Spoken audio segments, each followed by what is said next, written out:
Todo cambió cuando el mundo cuidadosamente construido por César Millán comenzó a colapsar debajo de él. Para millones de espectadores de todo el mundo, él era simplemente el tranquilo y confiado Whisperer. De Perros, el hombre que podía intervenir en las situaciones más caóticas y restaurar la paz con notable paciencia y silenciosa autoridad. Sin embargo, lo que casi nadie se dio cuenta fue que detrás de las cámaras se estaba desarrollando una crisis intensamente personal, tan devastadora, que casi destruyó al mismo hombre que había pasado años enseñando a otros sobre el equilibrio, la resiliencia y la confianza. Se convirtió en un capítulo de su vida que estuvo oculto a la vista del público hasta mucho después de que los peores momentos ya hubieran pasado. El contraste entre su imagen pública y su sufrimiento privado difícilmente podría haber sido mayor. En televisión César parecía sereno, optimista y completamente en control, dando la impresión de que nada podía debilitar su confianza. Sin embargo, lejos del centro de atención, estaba librando batallas mucho más aterradoras que cualquier perro agresivo que jamás hubiera conocido. El hombre que había inspirado a millones a superar el miedo luchaba silenciosamente por sobrevivir a su abrumadora oscuridad. Entonces llegó el momento que casi acaba con todo. En 2010 César Millán intentó quitarse la vida con una sobredosis de pastillas. Contra todo pronóstico sobrevivió, y luego se despertó y descubrió que el intento había fracasado durante lo que eventualmente describiría como el punto emocional y psicológico más bajo que jamás había experimentado. Fue un momento lleno no de alivio, sino de confusión, desesperación, y la aplastante comprensión de que todavía estaba vivo mientras cargaba con un dolor insoportable. Lo que hizo que la tragedia fuera aún más desgarradora fue que casi nadie fuera de su círculo más cercano sabía que algo andaba mal. No hubo entrevistas alarmantes ni señales visibles de advertencia durante las apariciones en televisión, ni ninguna indicación pública de que el hombre al que millones admiraban hubiera llegado a una desesperación tan inimaginable. Los fanáticos continuaron viendo a su personalidad de televisión favorita completamente inconscientes de que detrás de su familiar sonrisa había alguien que había estado peligrosamente cerca de desaparecer para siempre. Su sufrimiento permaneció invisible hasta que finalmente encontró el coraje para hablar de ello años después. Era el mismo hombre que había pasado años apareciendo en la televisión nacional como la encarnación de la calma bajo presión. Semana tras semana, los espectadores lo vieron entrar en casas llenas de familias asustadas y perros peligrosamente agresivos, poniendo orden en un caos total con notable confianza. Las cadenas confiaban en él para resolver situaciones que parecían imposibles, y el público creía que estaba viendo a alguien que poseía una fuerza emocional casi inquebrantable. Cada episodio reforzaba la imagen de un hombre que parecía capaz de manejar absolutamente cualquier cosa. Sin embargo, una vez que las cámaras dejaron de grabar su propia vida, se desmoronó de una manera que ningún público podría haber imaginado. No hubo productores que le pidieran corte cuando sus luchas personales lo abrumaron. No había un guión cuidadosamente escrito que lo guiara a través de la devastación emocional que lo esperaba en casa. Si bien millones seguían viendo solo confianza la realidad detrás de puertas cerradas, era de angustia, incertidumbre y soledad abrumadora. Para comprender cómo fue posible un colapso tan dramático, es útil recordar cuán extraordinario había sido el ascenso al éxito de César Millán. Su historia nunca fue de fama instantánea o de logros sin esfuerzo. En cambio, se construyó a través de años de sacrificio, persistencia y determinación después de llegar a Estados Unidos desde el México rural, sin documentación legal ni seguridad financiera.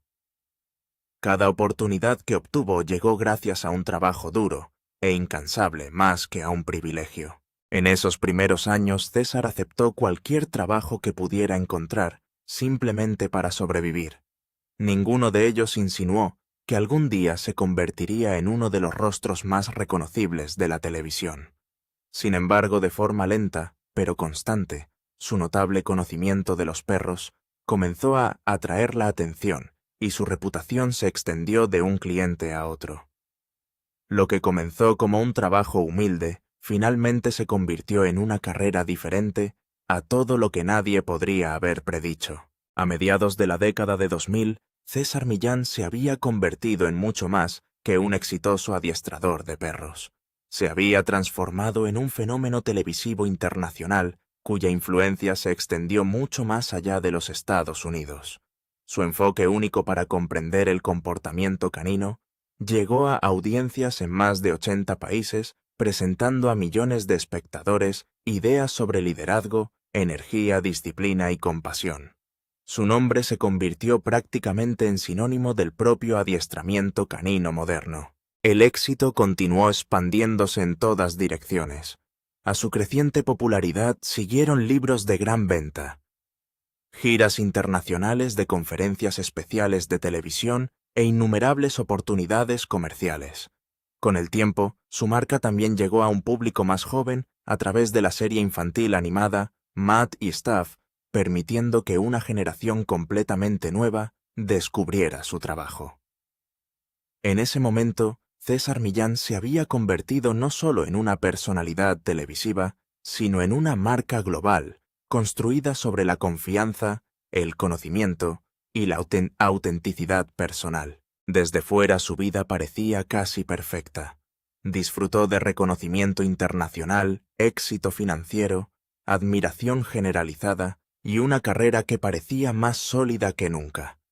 Muy pocas personas podrían haber imaginado que alguien que se encontraba en la cima de un éxito tan extraordinario pronto se vería abrumado por la desesperación.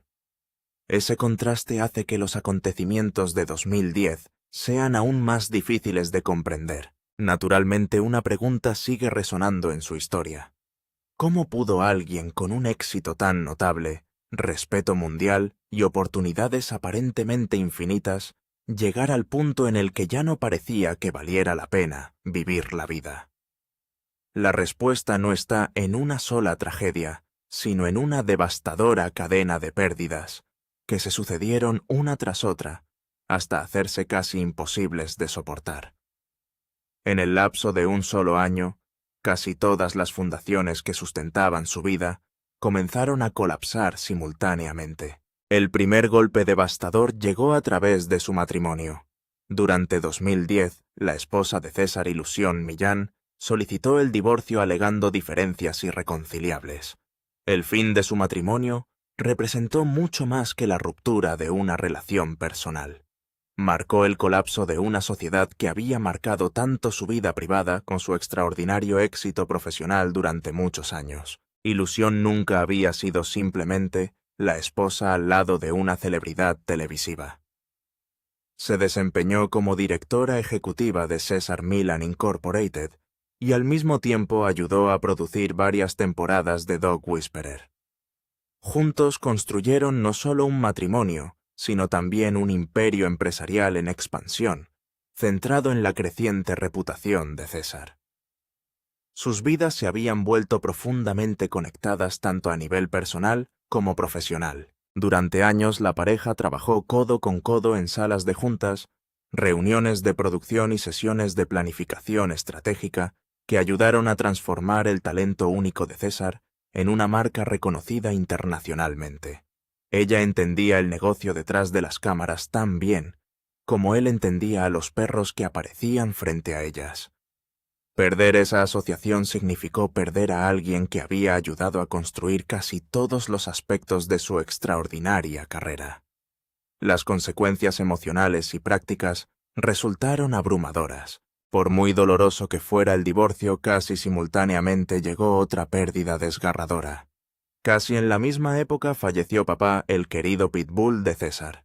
Para el público televisivo, Papá se había convertido en uno de los perros más reconocibles del mundo, apareciendo junto a César, episodio tras episodio, como un ejemplo tranquilo y equilibrado de todo lo que representaba su filosofía de adiestramiento. Sin embargo, para el propio César Papá, era mucho más que un famoso compañero televisivo. La importancia del perro se extendió profundamente a su vida personal. Papá había estado al lado de César a lo largo de los años, cuando su carrera aún estaba creciendo, compartiendo innumerables experiencias tanto dentro como fuera de cámara. Su relación reflejó años de confianza, compañerismo y comprensión mutua construidos a través de la vida cotidiana en lugar de actuaciones televisivas. Perder a papá se sintió menos como despedirse de una mascota y más como perder a un miembro irreemplazable de su propia familia. Para alguien cuya identidad se había vuelto inseparable de su relación con los perros, la pérdida tenía un peso emocional extraordinario. Papá no solo había aparecido en televisión junto a él, el perro se había entretejido en la historia misma del éxito de César. Cada logro, cada avance y cada hito parecían conectados con el compañero leal que había caminado a su lado a través de todo. Su ausencia creó un vacío que resultó casi imposible de llenar. Al recordar ese período, César describiría más tarde sentirse completamente derrotado.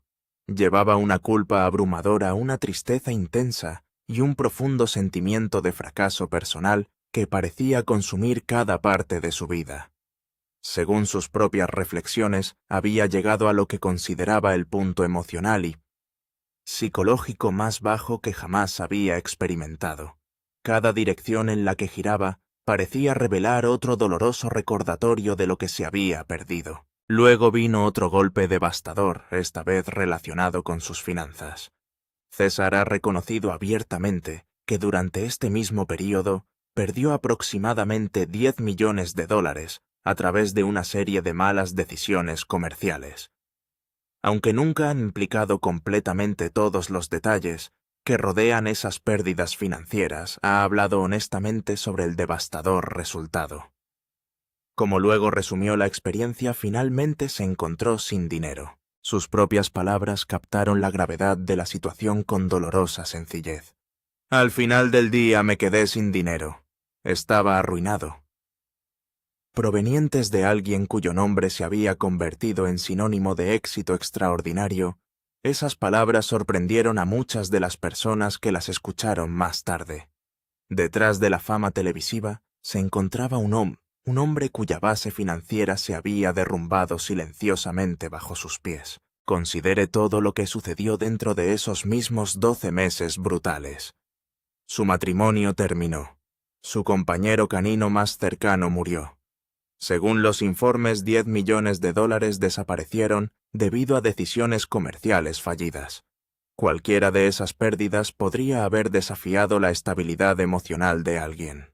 Experimentar los tres casi simultáneamente creó un nivel de presión que pocas personas podrían imaginar de manera realista sobrevivir. Aún más notable es que durante gran parte de este período, todavía se esperaba que César siguiera apareciendo en la televisión nacional exactamente como esperaba el público. Semana tras semana, tuvo que demostrar un liderazgo tranquilo, equilibrio emocional y confianza inquebrantable, mientras su mundo personal se desmoronaba entre bastidores.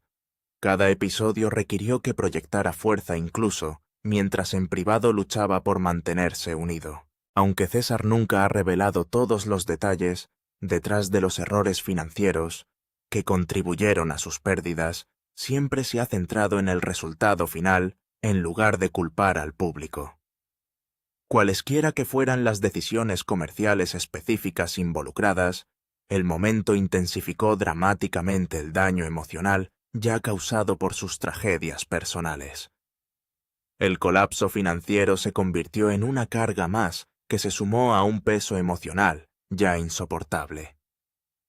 Cada nuevo revés parecía reforzar la desesperanza que ya sentía. Sin embargo, quizás el descubrimiento más doloroso durante ese difícil período no tuvo nada que ver con el dinero en sí. Más bien se trataba de algo mucho más personal, su propia identidad. En algún momento, en medio de la agitación legal y financiera, César supuestamente se enteró de que en realidad no poseía los derechos del apodo que lo había hecho famoso en todo el mundo. Las palabras Dog Whisperer, reconocidas por millones de espectadores en docenas de países, pertenecían legalmente a otra persona. La revelación fue una enorme sorpresa. El nombre había aparecido en libros, series de televisión, DVD, mercancías, materiales promocionales e innumerables productos asociados con su imagen pública. Se había vuelto inseparable de la reputación que pasó años construyendo a través de un trabajo incansable y sacrificio personal. Sin embargo, a pesar de todo lo que el público asumía naturalmente la propiedad de esa marca enormemente valiosa, supuestamente residía en otra parte. En entrevistas posteriores, César explicó que originalmente esperaba compartir la propiedad equitativa de la marca Dog Whisperer bajo lo que creía que era un acuerdo 50%. Según su relato, ese entendimiento nunca fue respetado por las personas involucradas en la producción del programa. Hablando con franqueza de la experiencia, acusó a los responsables de actuar de manera deshonesta. La decepción fue mucho más allá de la pérdida financiera, se convirtió en una traición profundamente personal. Para alguien cuya filosofía profesional se centraba enteramente en la confianza, el descubrimiento tenía un significado emocional extraordinario.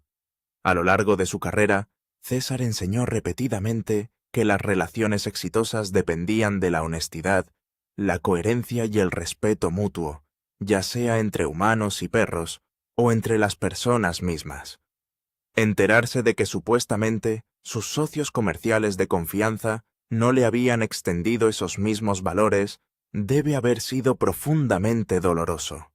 La traición desafió los principios que habían dado forma tanto a su carrera como a sus creencias personales. Desafortunadamente, la disputa por la propiedad no desapareció silenciosamente a puerta cerrada. En cambio, se convirtió en una de las batallas legales más prolongadas y complicadas asociadas con los reality shows. Lo que alguna vez podría haber parecido a los espectadores una exitosa asociación de entretenimiento, evolucionó gradualmente hacia años de demandas, investigaciones financieras, desacuerdos contractuales y demandas legales contrapuestas que involucraban a múltiples partes. La sala del tribunal reemplazó al estudio de televisión como escenario de un tipo diferente de conflicto. A medida que la batalla legal se expandió, ejecutivos de la red, auditores independientes, expertos financieros y equipos de abogados se involucraron por todas partes. La productora de César Emery / Sumner Productions finalmente presentó demandas contra los coproductores del programa MP Hatch Entertainment, alegando mala conducta financiera relacionada con la producción. Lo que alguna vez fue un éxito televisivo mundial, ahora se encontraba en el centro de una disputa comercial cada vez más compleja, que involucraba millones de dólares y años de desacuerdos contractuales. El conflicto siguió creciendo aún más. El propio National Geographic Channel buscó más tarde involucrarse en el proceso legal, alegando supuestamente que millones de personas relacionadas con la serie le habían pagado mal. Un programa de televisión transmitido en más de 80 países se había transformado silenciosamente en un complicado campo de batalla financiero, en el que ex-socios ahora se desafiaban entre sí en los tribunales. El extraordinario éxito que una vez unió a todos los involucrados se había convertido en la fuente de una amarga confrontación legal. Las disputas legales adicionales no hicieron más que profundizar la controversia. Por separado, MPH y Emery / Sumner Productions también presentaron demandas contra National Geographic Channel, alegando que los episodios se habían distribuido en Hulu a partir de 2009 sin la autorización adecuada. Afirmaron además que casi $500,000 en pagos retenidos se habían utilizado como palanca durante las negociaciones sobre los derechos de distribución. Lo que el público había conocido simplemente como Dog Whisperer se había enredado detrás de escena en años de complicados conflictos comerciales que se extendieron mucho más allá de la televisión y alcanzaron casi todos los rincones de la vida profesional de César Millán. La productora lo calificó de intento de extorsión. National Geographic cuestionó la caracterización pero la disputa arrastró las finanzas del programa a un tribunal federal, además de todo lo que ya se estaba desarrollando a nivel estatal. Después de años de lucha legal, Caesar finalmente consiguió un acuerdo de participación en las ganancias del 50% en la marca Dog Whisperer, una victoria parcial después de todo lo que ya había perdido. Ese acuerdo incluía el derecho de auditar las finanzas del programa cada año, una salvaguardia básica destinada a garantizar que realmente le pagaran lo que se le debía. En 2018, cuando sus abogados intentaron hacer uso de ese derecho y realizar la auditoría, los productores simplemente se negaron a cooperar.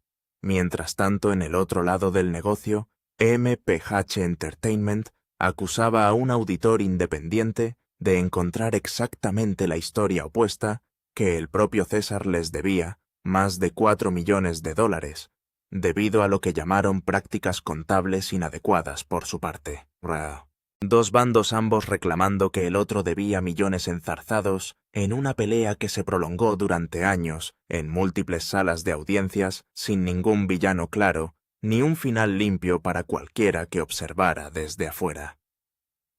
MPH Entertainment, por su parte, rechazó con fuerza la caracterización de que alguna vez había defraudado a su estrella, expresando lo que llamó tristeza e indignación por el hecho de que un socio de 10 años presentara lo que describió como un reclamo sin mérito, insistiendo públicamente en que los hechos hablarían por sí mismos una vez que el caso llegara a un juez. Cualquiera que fuera el lado que finalmente saliera adelante en la contabilidad, el panorama general era inconfundible. Un programa de éxito que alguna vez había sido el tipo más común de programación de telerrealidad, para sentirse bien un tipo que entrenaba perros problemáticos. Había pasado años alimentando silenciosamente algunas de las luchas legales internas más complicadas y costosas del género. Y debajo de toda esa guerra financiera, un conjunto de problemas completamente separados se estaba acumulando silenciosamente en el fondo.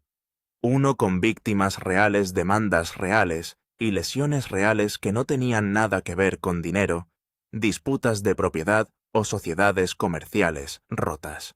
El perro que terminó su programa de televisión. El primero de estos incidentes es anterior incluso al colapso de 2010 por varios años, lo que muestra el patrón de controversia que se remonta casi al comienzo mismo de su fama televisiva.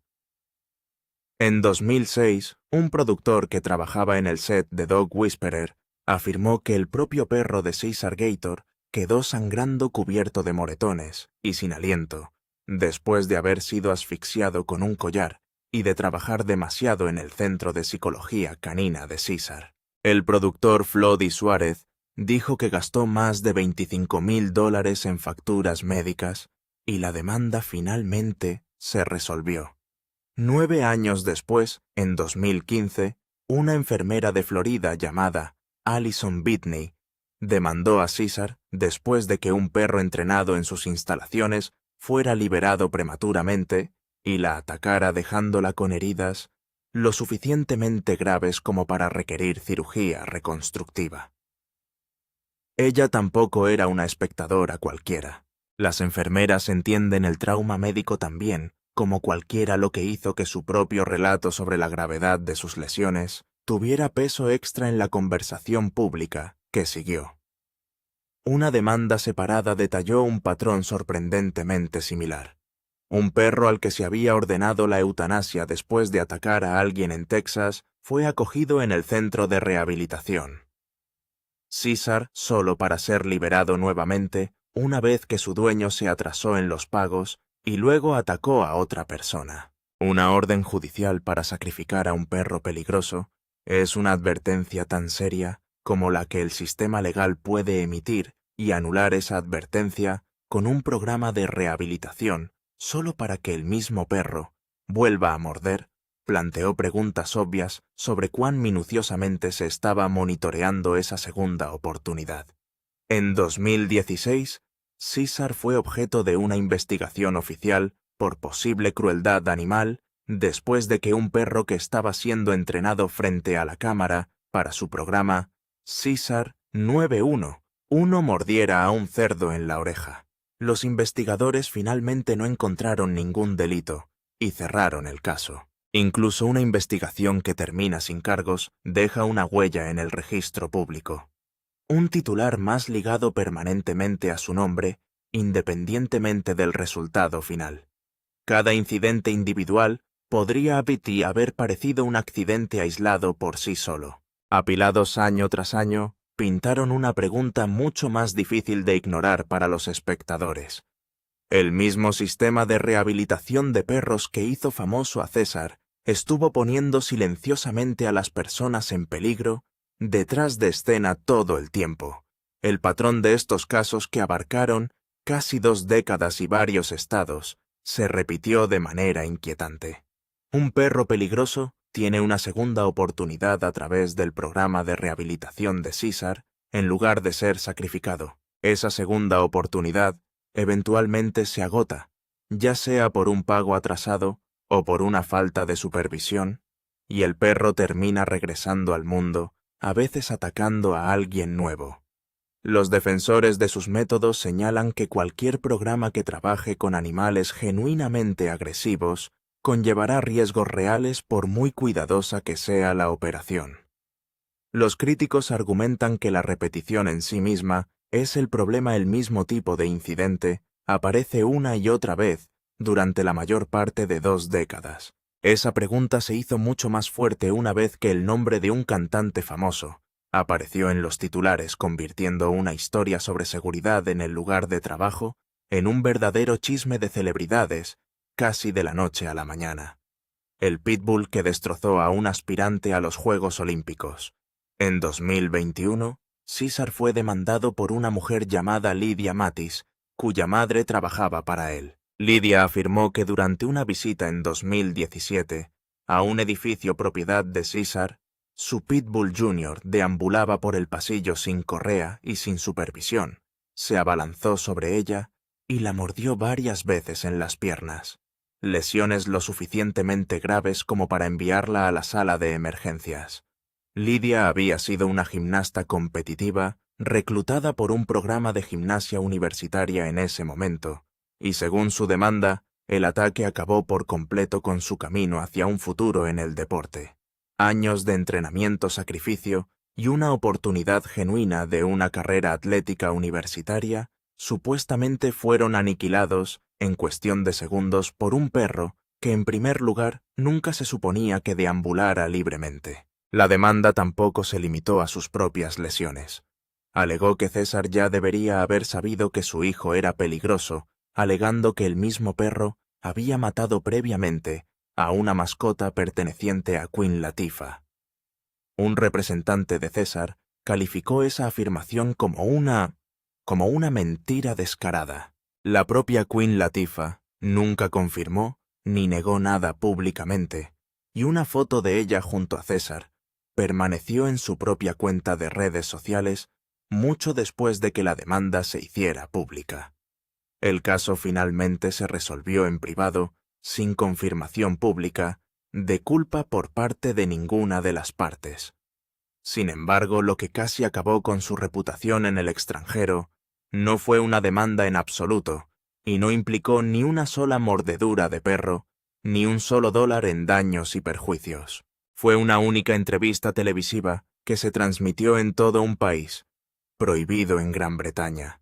César apareció en un programa de entrevistas del Reino Unido, presentado por Alan Titchmarsh, quien lo confrontó directamente sobre imágenes de Dog Whisperer que mostraban a César golpeando perros y usando collares que aplicaban descargas eléctricas. Alan calificó el castigo físico como totalmente inaceptable en el aire frente a todo el público. La entrevista convirtió a César en una figura genuinamente tóxica en Gran Bretaña casi de la noche a la mañana, el tipo de reacción generalmente reservada para escándalos mucho mayores que un solo debate sobre un método de entrenamiento, lo que lo obligó a defenderse públicamente ante un país que hasta ese momento solo había visto su versión televisiva tranquila y confiada. No soy brutal ni cruel con los animales, dijo César después en una declaración al Daily Mail, insistiendo en que los collares de choque solo se usaban cuando todas las demás opciones ya habían fallado. Enmarcó las herramientas como un último recurso absoluto, reservado solo para perros que de otro modo serían sacrificados. Una frase que ha repetido constantemente en casi todas las entrevistas en las que ha surgido el tema desde entonces. Los críticos no estaban convencidos. El experto canino Mark Der, autor de varios libros sobre el comportamiento canino, entre ellos Dog's Best Friend y How the Dog Became the Dog, escribió un artículo de opinión en el New York Times, descartando toda la metodología televisada de César como una colección de teorías obsoletas que ya habían sido refutadas científicamente años antes. Para un hombre que ya había sobrevivido a un divorcio, un colapso financiero, una pelea por su propio nombre y una serie de demandas sobrevivir a una sola mala entrevista, debería haber sido fácil en comparación. En cambio, plantó un problema de reputación que lo perseguiría durante años. Esa continua lucha por la reputación finalmente desembocó en algo aún más extraño, un intento por parte de Internet de hacer creer a la gente que César Millen ya no existía. Internet casi acabó con él.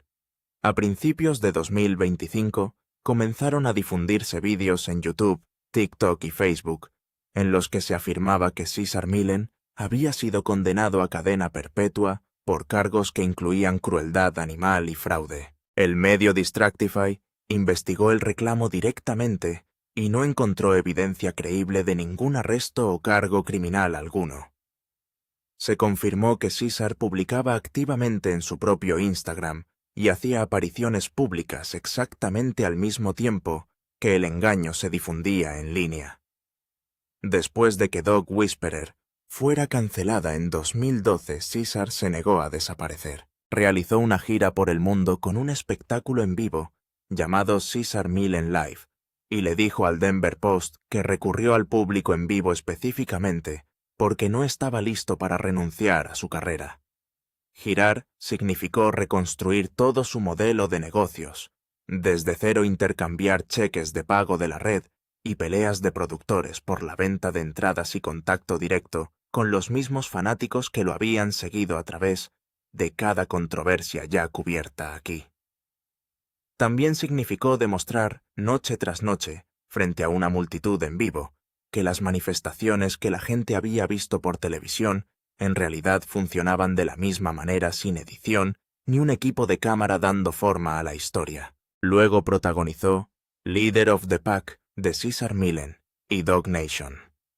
De César Millen escribió 3 libros más vendidos del New York Times y finalmente regresó a National Geographic en 2021 con César Millen Better Human, Better Dog, una serie que ha continuado durante varias temporadas desde entonces, con una 4ª temporada que se estrenó en abril de 2024 y una 5ª después de agosto, marcando 2 décadas completas de su aparición en la televisión estadounidense de alguna forma. Hoy en día dirige el Centro de Psicología Canina, un centro de rehabilitación y entrenamiento de 43 acres en Santa Clarita, California, que también sirve como base para filmar nuevos contenidos. 43 acres son una huella genuinamente enorme para una sola operación de entrenamiento, lo suficientemente grande como para albergar el tipo de entornos a gran escala en los que siempre se han basado sus demostraciones televisivas, y muy lejos de la modesta configuración con la que comenzó décadas antes de que la fama, las demandas o el colapso financiero entraran en escena.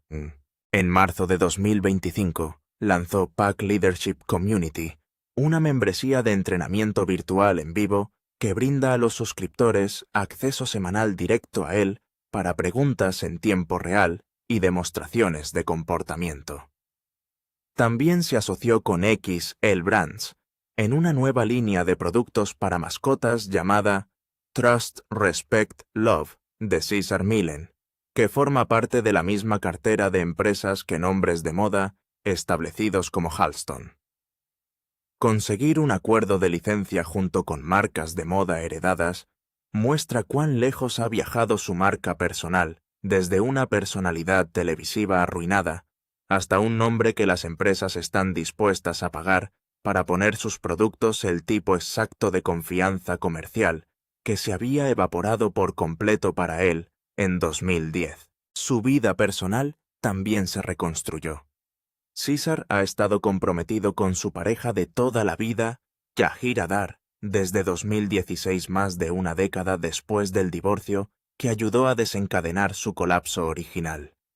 ¿Sabías lo cerca que estuvo César Millen de perderlo todo en 2010? Comparta sus pensamientos con nosotros en la sección de comentarios. Recuerda darle me gusta, compartir y suscribirte para más. Además, haga clic en el siguiente vídeo que se muestra en su pantalla. Lo disfrutarás.